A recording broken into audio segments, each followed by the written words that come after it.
అదే RTV app వార్తల్ని క్షణాల్లో చదివే అవకాశం ఉంటుంది. ఒక న్యూస్ పేపర్, ఒక టెలివిజన్ ఛానల్ మీ చేతుల్లో ఎప్పుడూ ఉంటాయి. ఆంధ్రప్రదేశ్లో ఎన్నికలు సమీపిస్తున్న వేళ మళ్ళీ సీజనల్ పాలిటీషియన్ హైదరాబాద్ నుంచి ఆంధ్రప్రదేశ్కి ఇచ్చేసి మళ్ళా ఎవరో తయారు చేసిన కొన్ని స్టేట్మెంట్స్ ఇచ్చిన సంగతి నిన్న మనం చూసాం భీమవరంలో. ఎవరి seasonal politician, part time politician అంటే పేరు చెప్పక్కర్లేదు, పవన్ కళ్యాణ్ అని. అయితే ఆశ్చర్యం ఏంటంటే, సరే ఇంతకాలం ఏంటంటే ఏదో పార్ట్ టైంగా తిరుగుతూ టీడీపీ వాళ్ళు లేకపోతే వాళ్ళకి సంబంధించిన వాళ్ళు తయారు చేసిన ప్రకటనలు ఇస్తూ వచ్చాడు. కానీ ఎన్నికలు సమీపిస్తున్నాయి. ఎన్నికలు సమీపిస్తున్న వేళైనా కనీసం వాస్తవాలు తెలుసుకొని మాట్లాడితే బాగుంటుంది. కనీసం మాత్రం ఈ రాష్ట్రంలో సమస్యలు ఏంటి, ఈ రాష్ట్రంలో జరుగుతున్నటువంటి వ్యవహారం ఏంటి, గతంలో ఏం జరిగింది అని అతనికి ఈ రోజుకి తెలియదు, తెలుసుకోవాలని జిజ్ఞాస లేదు. నోటికి ఏదో వస్తే అది మాట్లాడేసేసి వెళ్ళిపోతూ ఉంటాడు. అదేవిధంగా నిన్న అతను ఇచ్చిన స్టేట్మెంట్ చదువుతున్నట్లయితే ఎంత విచిత్రంగా ఉందంటే, అప్పులు తెచ్చి నేను మగాడిని అంటున్నావు జగన్, అభివృద్ధి చేసి మగాడిని అనిపించుకో, అప్పుడు నీకు సలాం చేస్తాం. తెదేపా జనసేన ప్రభుత్వం వస్తే పథకాలతో పాటు అభివృద్ధి చేస్తాం జగన్, నువ్వు సిద్ధం అంటే మేము యుద్ధం అంటాం. కానీ జగన్ యుద్ధం చేసేంత గొప్పవాడా కాదని మనం నిర్ణయించుకోవాలంట. ఇతని స్టేట్మెంట్ చూస్తే ఆంధ్రప్రదేశ్ కాదు కదా, అసలు రాజకీయాల పట్ల ఇతనికి ఉన్న డొల్లతనం ఏంటనేది స్పష్టమవుతోంది. అప్పులు తెచ్చి మగాణ్ణి చేస్తున్నామని జగన్మోహన్ రెడ్డి గారిని విమర్శిస్తూ చంద్రబాబు నాయుడు గారితో కలిసి అభివృద్ధి చేస్తాడంట, అభివృద్ధి పథకాలని అభివృద్ధిని చేస్తాడంట. అసలు ఈ పవన్ కళ్యాణ్ దృష్టిలో అభివృద్ధి అంటే ఏంటి అనేది ఒక పాయింట్. అభివృద్ధి అంటే దాచుకోవటం, కట్టడాల పేరుతో రియల్ ఎస్టేట్ వ్యాపారం చేయటం, సింగపూర్లోనూ అక్కడ ఇక్కడ దాచుకోవటం, చాలా స్కిల్గా డబ్బులు కొట్టేసేసి కోట్లలో కేసులు ఒకవేళ బుక్ అయితే కోట్ల రూపాయలు పెట్టి అడ్వకేట్లను పెట్టుకొని వాటి మీద ఎప్పుడుగో తేలిన సంగతి చూసుకుందామని అనుకోవటం, ఇది అభివృద్ధి. సరే పోనీ తను చెప్పినట్టుగానే అప్పులు తెచ్చి చేస్తున్నామని చెప్పని జగన్మోహన్ రెడ్డి గారిని ఆంధ్రప్రదేశ్ చరిత్ర తెలియక పిచ్చివాగుడంతా కూడా వాగుతున్న పరిస్థితి.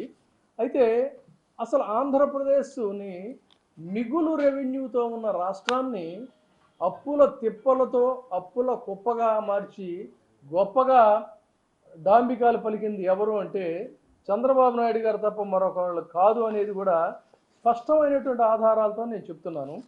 జగన్మోహన్ రెడ్డి గారి విషయానికి వచ్చినట్లయితే కోవిడ్లో ఉన్నటువంటి 2 సంవత్సరాలు మినహాయించినట్లయితే మిగతా కాలంలో ఆయన చేసేవన్నీ కూడా సంక్షేమ పథకాల పేరుతో ఆయన చేస్తున్నటువంటి ఖర్చు లేదు. గతంలో ప్రపంచం, సింగపూరు, ఆ రాజధాని ఈ రాజధాని అంటూ చంద్రబాబు నాయుడు గారు చేసిన దాన్ని రెండు ఒకసారి చూసుకున్నట్లయితే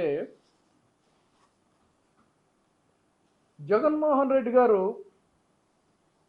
చేసిన అప్పుల శాతం ఎంత, చంద్రబాబు నాయుడు గారు చేసినటువంటి అప్పుల శాతం ఎంత అని కనుక చూసుకుంటే చివరికి దిగిపోయే సంవత్సరం ముందు కూడా జనవరి 30 నాటికి కూడా చేసినటువంటి అప్పు లక్షల కోట్లలో ఉంది చంద్రబాబు నాయుడు అప్పు.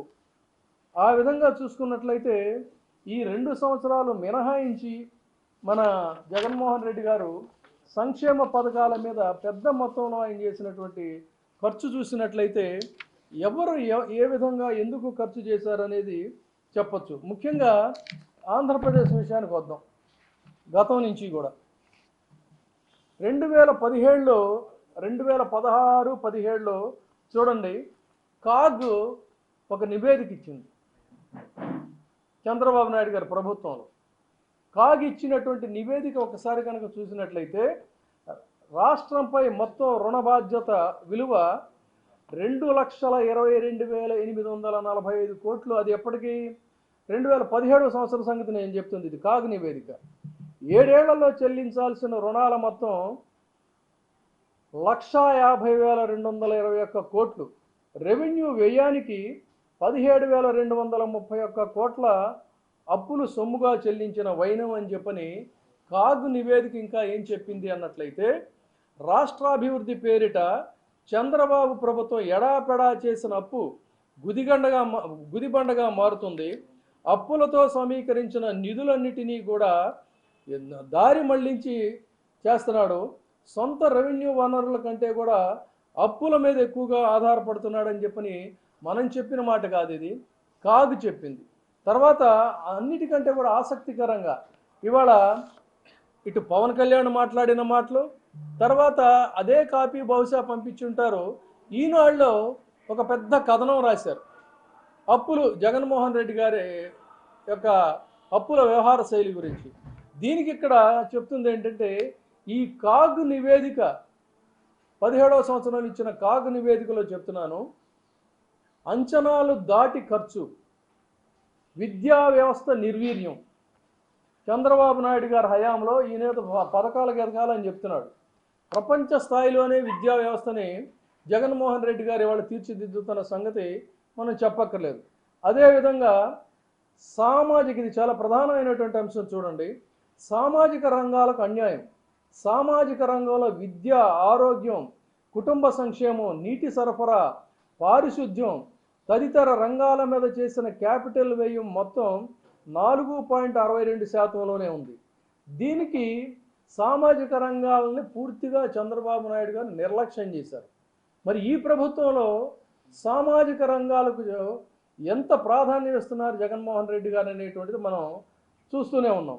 అదేవిధంగా 2016-17 ఆర్థిక సంవత్సరం ముగిసే నాటికి రాష్ట్ర ప్రభుత్వం యొక్క రుణ బాధ్యతల విలువ 2,01,314 కోట్లు. ఇది అంటే రెవెన్యూ రాబడులు 2.3 రెట్లు ఉంటే జిఎస్డిపిలో 28.7%గా ఉందని చెప్పింది.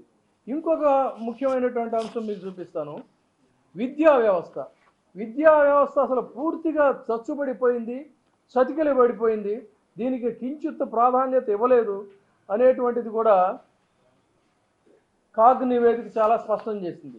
ఇన్ని రకాలైనటువంటి రాష్ట్రాన్ని పూర్తిగా కుదేలైపోయేటట్టు చేస్తే చంద్రబాబు నాయుడు గారు, తర్వాత ఇంకొక ఆసక్తికరమైనటువంటి అంశం చెప్తాను మీకు.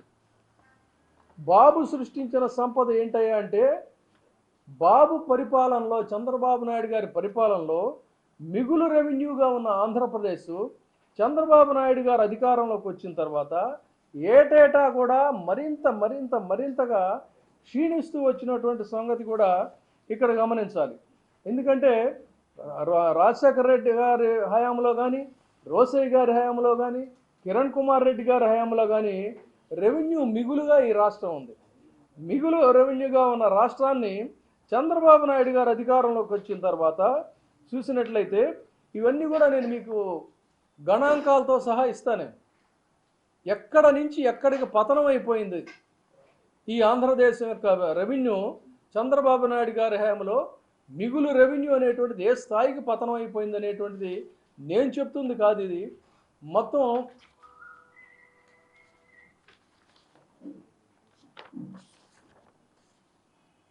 ఇదిగోండి, ఫైనాన్స్ కమిషన్ రిపోర్ట్. ఇది నేను చదువుతున్నా.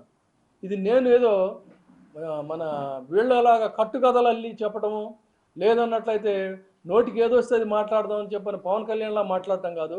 ఆధారాలతో సహా, సాక్ష్యాధారాలతో సహా ఇక్కడ ప్రతి అంకెలు కూడా చాలా స్పష్టంగా కాగ్ రిపోర్టుని, ఫైనాన్స్ కమిషన్ రిపోర్టుని ఇక్కడ నేను చూపిస్తున్నాను. బాబు పాలనలో ఏటా రెవెన్యూ లోటు అనేటువంటిది ఫైనాన్స్ కమిషన్ రిపోర్టు సోర్స్ నుంచి నేను తీసుకున్నది తప్ప ఇది కల్పితం కాదు. ఆ విధంగా చూసుకున్నప్పుడు ఎక్కడ 1,233 కోట్లు ఉన్నటువంటిది 2000 సంవత్సరంలో, చంద్రబాబు నాయుడు గారి హయాం 2019కి వచ్చేసరికి 13,899 కోట్లు. ఇది ఈయన సాధించిన ఆర్థిక ప్రగతి. ఆయనతో ఈయన చేరి ఈ రాష్ట్రాన్ని మళ్ళీ దోచుకోవడం కోసం ఈయన ఏదో ఉద్ధరిస్తానని చెప్తున్నాడు. ఏంది అసలు పరిపాలన అంటే ఏం తెలుసు అని చెప్పని ఇతనికి అసలు ఈ విషయాలన్నీ ఏం తెలుసు? ఆర్థిక అంశాల గురించి, పవన్ కళ్యాణ్కి ఏం తెలుసు? సినిమాల్లో బ్లాక్ మనీ తీసుకొని అటర్ ఫ్లాప్ సినిమాలు చేసి 10 సినిమాలు సినిమా హిట్ చేయటం తప్ప. ఇతను కూడా ఏదో రాజకీయాల గురించి వాటి గురించి మాట్లాడతాడు. ఇంకొక హాస్యాస్పదమైన పెద్ద అంశం ఏంటంటే నిన్న మాట్లాడింది, అక్కడ ఈయన యుద్ధం చేస్తాడంట. యుద్ధం చేసే సత్తా జగన్మోహన్ రెడ్డి గారికి ఉందో లేదో అని చెప్పని ఈయన చెప్తాడు. ఈయన చేసే యుద్ధం ఏంటనేది మనం గతంలో చూసాం. ఈ రాష్ట్రంలో చంద్రబాబు నాయుడు గారి యొక్క అరాచక పాలన, దోపిడీ పాలన మీద జనంలో కలిసి జనంతో మమేకమై జగన్మోహన్ రెడ్డి గారు అప్రతిహతంగా ముందుకు దూసుకెడుతూ ఉంటే తను మరొక వైపు చేరి కొయ్య గుర్రం ఎక్కి ఆ కొయ్య గుర్రం మీద స్వారీ చేస్తా అధికార పీఠంలో ఉన్న చంద్రబాబు నాయుడు గారిని విమర్శించాల్సింది పోయి ఆ రోజున తనలాగే మరొక ప్రతిపక్షంగా ఉన్నటువంటి జగన్మోహన్ రెడ్డి గారిని విమర్శిస్తా కొయ్య గుర్రం మీద ఇతను శరవేగంగా 1000 కిలోమీటర్ల గ్యాలపింగ్తో వెళుతున్నట్టుగా భ్రమంలో ఊహించుకున్నాడు. 2 చోట్ల కూడా ఓడిపోయాడు. ప్రజాస్వామ్య యుద్ధంలో 2 చోట్ల ఘోర పరాజయం పొందినటువంటి వ్యక్తి 151 సీట్ల అసెంబ్లీలో, పార్లమెంట్లో 22 స్థానాలు గెలుచుకున్నటువంటి ఒక యోద్ధ, అంటే ఒక యుద్ధ వీరుడు జగన్మోహన్ రెడ్డి గారికి యుద్ధం తెలుసో లేదో అని చెప్పని ఈ 2 చోట్ల కూడా దారుణంగా ఓడిపోయినటువంటి వ్యక్తి మాట్లాడుతున్నాడంటే ఇది ఎలాంటి ప్రగల్భాలు అనాలి చెప్పండి? ఇది ఉత్తర కుమారుడు ప్రగల్భాలు కాదా? ఈ ఉత్తర కుమారుడు ఎవరు యుద్ధ వీరులో ఎవరు కాదో ఇంకా తెలుసుకోవాలన్నట్లయితే సోనియా గాంధీ గారిని, చంద్రబాబు నాయుడు గారిని, జగన్మోహన్ రెడ్డి గారి యొక్క యుద్ధం సత్తా ఏంటో అడిగితే వాళ్ళిద్దరూ చెప్తారు సమాధానం. లేదు అంటే నువ్వు 2 చోట్ల ఓడిపోయినటువంటి భీమవరంలో, భీమిలిలో ఓటర్లను అడిగితే వాళ్ళు చెప్తారు. ఈ విధంగా అసలు వాస్తవాలు అనేటువంటివి తెలియకుండా పిచ్చి పిచ్చిగా అవాకులు చవాకులు పేలేటువంటి ఈ పవన్ కళ్యాణ్ మళ్ళీ తయారాడు. సరే, మళ్ళీ పవన్ కళ్యాణ్ సూటిగా ఒక ప్రశ్న వేస్తున్నాను. నువ్వు ఏ చంద్రబాబు నాయుడు గారితో అయితే అంటకాగి అభివృద్ధి చేస్తానని చెప్పి అంటున్నావో, నీకు ఒకవేళ మతిమరుపు వచ్చిందో లేదా పచ్చి అవకాశవాది కాబట్టి మాట్లాడుతున్నావో తెలియదు, కానీ గతంలో నువ్వే ఒక దశలో చంద్రబాబు నాయుడు గారు, లోకేష్ ఈ రాష్ట్రాన్ని అడ్డగోలుగా దోచుకుంటున్నారని మాట్లాడిన మాటలో నీకు గుర్తు లేకపోతే యూట్యూబ్లో నువ్వు పూనకాలతో ఉగ్ర ఉపన్యాసాలు చేసినటువంటి ఉపన్యాసాలు ఇప్పటికీ కూడా పదిలంగా ఉన్నాయి. ఒకసారి చూసుకుంటే అప్పుడు నీకు తెలుస్తుంది. కాబట్టి పరిపాలన అంటే ప్రజా సంక్షేమం, ది వెల్ఫేర్ స్టేట్. ప్రజాస్వామ్యంలో అంబేద్కర్ చెప్పింది ఏంటంటే, లేదు ఎవరైనా ప్రధానంగా ఏంటంటే వెల్ఫేర్ స్టేట్, సంక్షేమ రాజ్యం. ఈ దేశానికి స్వాతంత్రం వచ్చింది దశాబ్దాలు అవుతుంటే ఈ రోజున ఆంధ్రప్రదేశ్లో బడుగు జీవులకి సొంత ఇళ్ళు ఏర్పాటు చేసుకుంటున్నారు, వాళ్ళ పిల్లలను అద్భుతంగా చదివించుకుంటున్నారు, వాళ్ళు సైతం ఇవాళ చాలా సంతోషంగా ఉంటున్నారు. వాళ్ళకి ఈ బటన్ నొక్కుడని మీరు వ్యంగ్యంగా ఏదైతే మాట్లాడుతున్నారో ఆ బటన్ నొక్కుడు ద్వారా వెళ్ళేటువంటి మనీ అంతా కూడా మార్కెట్లో సర్క్యులేట్ అవుతూ ఉంది. కానీ చంద్రబాబు నాయుడు గారి హయాంలో మొత్తం బొక్కేసిందంతా కూడా సింగపూర్లలోనూ ఇంకెక్కడో ఆ బ్యాంకుల్లో ఈ బ్యాంకుల్లో చాలా పదిలంగా ఉంది. కేవలం కొంతమంది వ్యక్తులు సంపదని దాచేసుకుంటే అది అభివృద్ధి అవుతుందా, లేదా వచ్చిన ప్రతి రూపాయి కూడా మార్కెట్లో సర్క్యులేట్ అవుతూ ఉంటే అది అభివృద్ధి అవుతుందా? సంక్షేమం అంటే ఏంటి? కొంతమంది మాత్రమే బాగుపడి దోచుకోవటమా? కాదన్నట్లయితే అందరూ కూడా, సగటు ప్రజలందరూ కూడా సంతోషంగా ఉండటం. ఇవన్నీ నీకు తెలియకపోతే, ఎకనామిక్స్ గురించి తెలియకపోతే నువ్వు మా బాటు వాళ్ళని అడిగినట్లయితే మేము మీకు ఇవన్నీ ఫార్వర్డ్ చేస్తాం, తెలుసుకోండి. అందుకని ఇక్కడ మీ అందరికీ కూడా చాలా క్లియర్గా అతను నిన్న మాట్లాడిన డొల్లతనం, అతను మాట్లాడినటువంటి వికిలి భాష, అతను మాట్లాడినటువంటి అయోమయం, ఇవన్నిటినీ కూడా ఒకసారి ఈ వాస్తవాలు, ఇవి అంకెలు మనం మళ్ళీ చెప్తున్నాం, మనం చెప్పినటువంటి మాట కాదు ఇది ఫైనాన్స్ కమిషన్ రిపోర్టు. ఆంధ్రప్రదేశ్ని ఎంత రెవెన్యూ దిగజార్చిందో చంద్రబాబు ప్రభుత్వం చూపిస్తున్నటువంటి పరిస్థితి. అదేవిధంగా ఏ విధంగా అయితే దీన్ని అప్పుల కుప్పగా ఈ రాష్ట్రాన్ని మార్చేసి మొత్తం కన్స్ట్రక్షన్స్ పేరుతో ఎక్కడ పడితే అక్కడ చీప్ కన్స్ట్రక్షన్, మీ అందరికీ కూడా తెలుసు, తాత్కాలిక సచివాలయం ఒకటి అది ఎన్ని రకాల మరకలతో ఎన్ని బీట్లతో పాడుపడిన దెయ్యాల కొంపలాగా దెయ్యాల కోటలాగా ఉంటుందో మీకు తెలుసు. అంతా తినేసేసాడు. దాన్ని అభివృద్ధి అని చెప్పి అంటున్నాడు. దానికి సంబంధించినటువంటిది కూడా ఉంది. ఇందా చెప్పినట్టుగా మౌలిక రంగాలన్నీ కూడా ఏ విధంగా అయితే నిర్లక్ష్యం చేయబడినాయో చంద్రబాబు నాయుడు గారి హయాంలో, అదంతా కూడా కాగ్ రిపోర్ట్లో ఉంది. విద్యా వ్యవస్థ ఎంతగా చతికిలపడిపోయిందో, ఆ వైద్య రంగానికి ఎంత అతి తక్కువ నిధులు కేటాయించాడో ఈ వాస్తవాలన్నీ కూడా ఉన్నాయి. ఇవన్నీ కూడా మీడియా వారికి ఇప్పుడు మేము ఇస్తున్నాం. కాబట్టి మీకు ఎన్నికల్లో ప్రజల్ని నమ్మించగలిగినటువంటి దమ్ము ధైర్యం ఉంటే జనం ముందుకెళ్ళి గతంలో మీరు చేసినటువంటి పాపాలకు లెంపలేసుకొని జనాలను ఓట్లు అడగండి, వాళ్ళు ఆలోచిస్తారు. అంతేగాని ఒక యుద్ధ వీరుణ్ణి 2 చోట్ల ఓడిపోయినటువంటి ఒక పిరికివాడు ఉత్తర ప్రగల్భాలు పలుకుతూ ఉంటే ఎంత హాస్యాస్పదంగా ఉంటుందో చూడండి. ఆర్థిక దోపిడీదారు ఈ దేశంలోనే 60 లక్షల కోట్ల రూపాయలు కొట్టేసి, భారతదేశంలో ఇంత భారీ స్థాయిలో కొట్టేసినటువంటి ముఖ్యమంత్రి ఎవరు లేరు. అలాంటి వ్యక్తితో కలిసి ఈయన ప్రయాణం చేస్తూ భవిష్యత్తు గురించి ఏదో మాట్లాడుతున్నాడు. కాబట్టి రాష్ట్ర ప్రజలందరూ కూడా అప్రమత్తంగా ఉండి మరొకసారి ఈ దొంగల దోపిడీని జాగ్రత్తగా గమనించాలని చెప్పని కోరటం కోసమే Andhra Pradesh and intellectuals epic forum తరపున ఇవాళ మేము ఈ వాస్తవాన్ని తెలియజేయదలుచుకున్నాం. Thank you.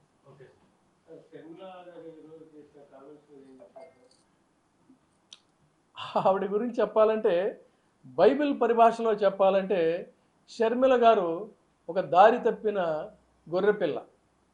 అందుకని ఆవిడ పట్ల సానుభూతి తప్ప పెద్దగా నేనైతే అసలు కామెంట్ చేయాల్సిన అవసరమే లేదు. రాబోయేటువంటి కాలంలో తను చేసిన తప్పిదాలేంటో అవి ఒక చారిత్రక తప్పిదాలుగా, సరిదిద్దుకోలేనటువంటి తప్పిదాలుగా ఆవిడ గ్రహించే రోజు అతి దగ్గరలోనే ఉందని చెప్పని మనం అనుకోవచ్చు. మరిన్ని వీడియోస్ కోసం ఛానల్ ని సబ్స్క్రైబ్ చేయండి. లేటెస్ట్ అప్డేట్స్ కోసం వాట్సాప్ ఛానల్ ని ఫాలో చేయండి. అండ్ లింక్ డిస్క్రిప్షన్ లో ఉంది.